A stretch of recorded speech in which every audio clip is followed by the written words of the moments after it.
Hey guys and gals, Von Baden here. I'm part of Facebook groups where they talk about EVA foam projects and stuff. And this is a question that I see is constantly asked over and over again. And I kind of wanted to touch base on what I do and use. So this video is about some starter out tools that you could use to make some EVA projects. So stay tuned.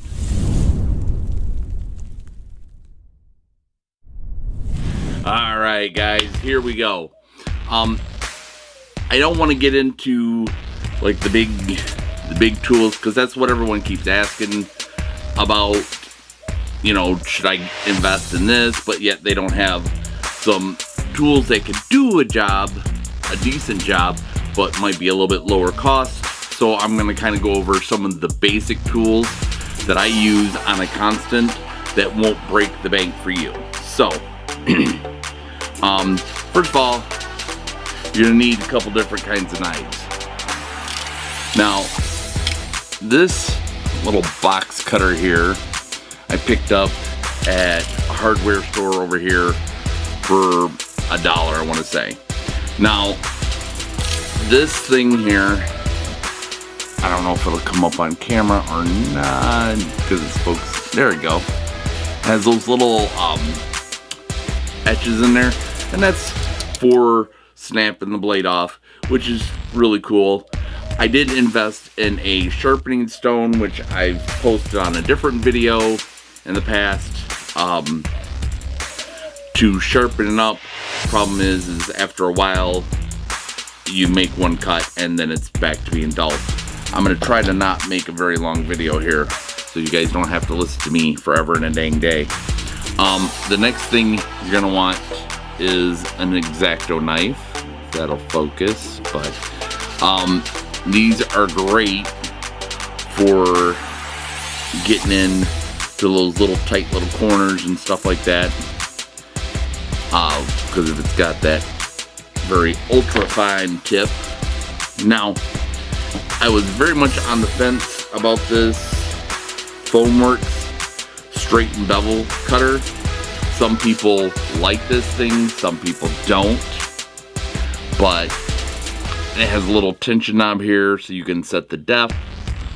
There's this little tension knob here that will change your wedge here. So you can do a flat, straight cut, or you can turn it like this to where it gives you a nice bevel cut. Some people prefer to go with an X-Acto blade. I've done both. This seems to give me cleaner cuts. I don't have no wah-wah-wahs in it. So those are the basic blades I use to make my cuts.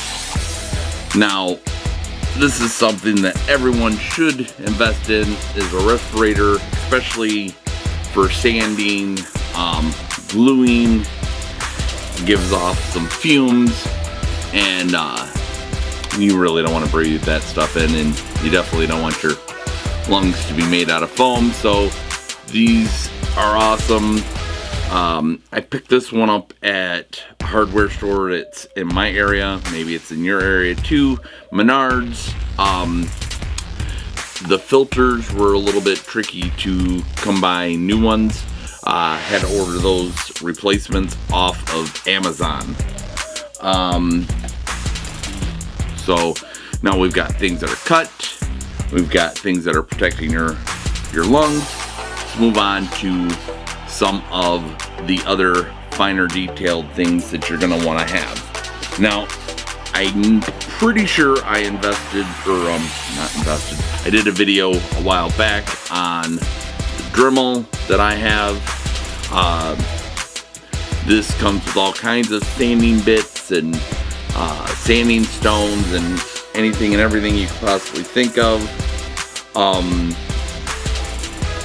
This is amazing, and I use this for knocking things down, getting a rough sand of material knocking it out, and then I can go with a finer grade sanding drum to smooth it out.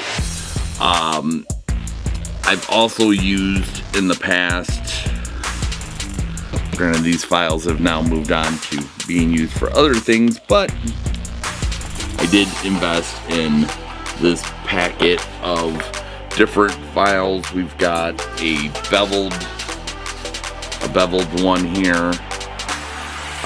There is a pyramid file, like a keyhole file, a flat one, and then a square one. And those are really good also for sanding things down, getting in those little nooks and crannies. You can find smaller files if you wanted to do even the more minute details. And I picked that set of files up at Menards as well. Another tool that you're going to want to invest in is a decent heat gun. Now, this has a high and a low setting on it, and it gets pretty hot. So the chrome on this heats up pretty good, and it will burn you if you're not careful. Do not use a hairdryer. You know, I see people that ask that question all the time. Well, rather than get a heat gun, could I get a hairdryer, use a hairdryer and have the same results? No, a hairdryer will not get hot enough to give you the ability to mold your foam. So invest in a good heat gun. I got this one off of Amazon. Another thing that I use quite frequently is my wood burner here. Now this has different bits. I've showcased this before. I even have a X-Acto blade that turns this into like a hot knife, which is amazing. I use wood burners so much that I actually have 3 that have different bits that just kind of stay on them all the time. They're not different. Well, the other 2 are different. This one in this kit has a temperature setting that the other 2 don't have. The other 2 are just an on and off. But this awesome. I would strongly recommend going out and get one of these. I know I do have a video where I showcase this. I want to say it was back doing the pumpkin video, and there'd be a link in that video for that. I'll try to do my best to remember to leave cards and whatnot to link back to these other videos.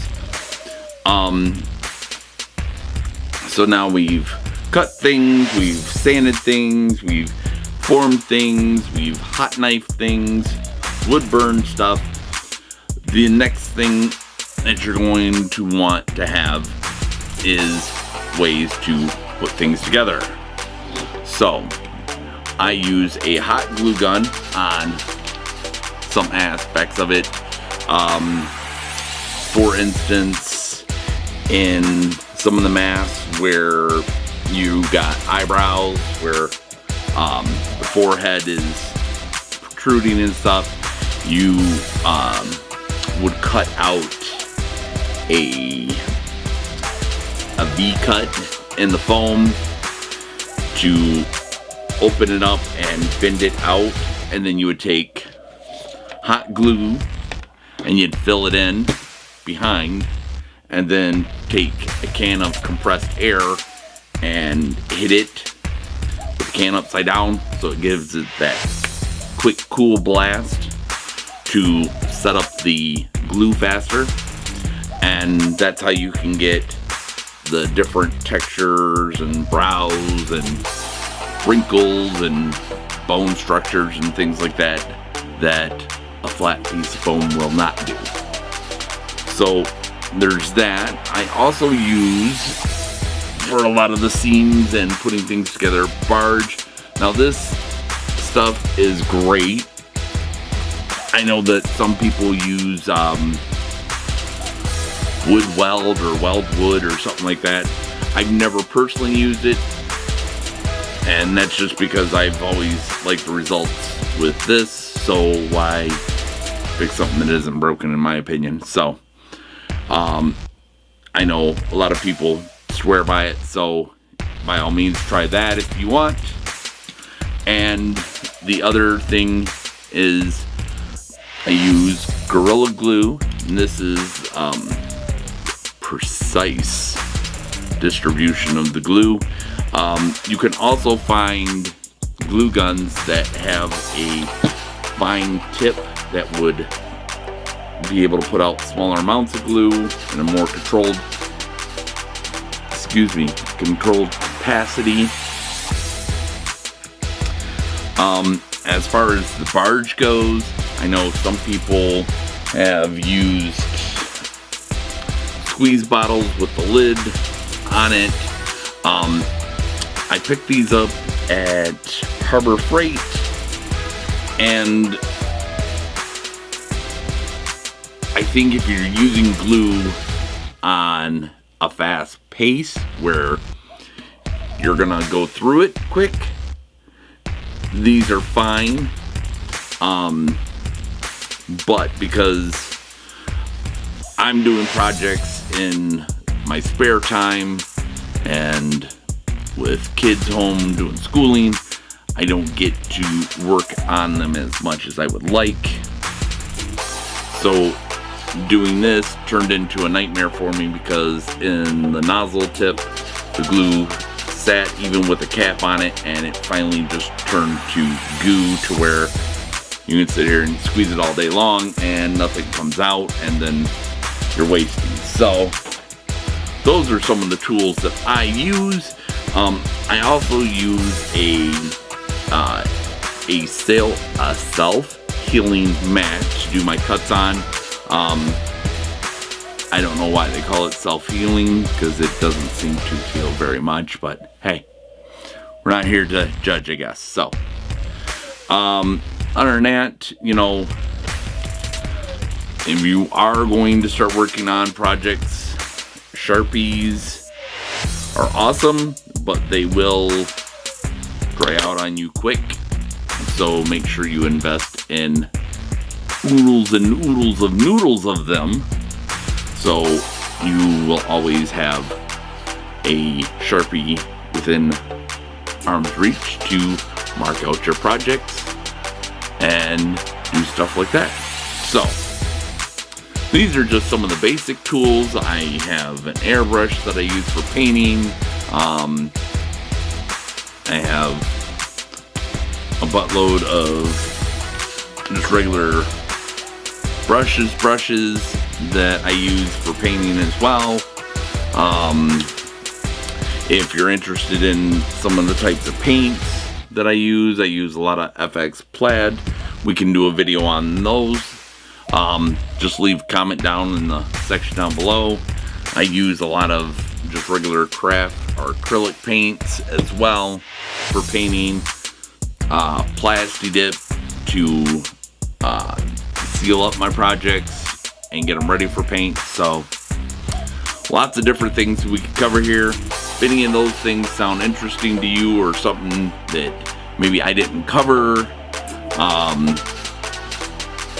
as far as the basic tool goes, you know, we all want the drum sanders and belt sanders and all that stuff too. I do, but you know, you work with what you got. So if you got any questions at all, please leave those down in the comment section down below. And if this is your first time on my channel, by all means, hit that like, subscribe, hit the bell notifications. That way you'll know when I post a new video. I post videos every week, sometimes varying in detail, sometimes it's like this, sometimes it's projects. So you never know what you're gonna get. Alright, so thanks for watching, and I'll see you all on the next video. Bye.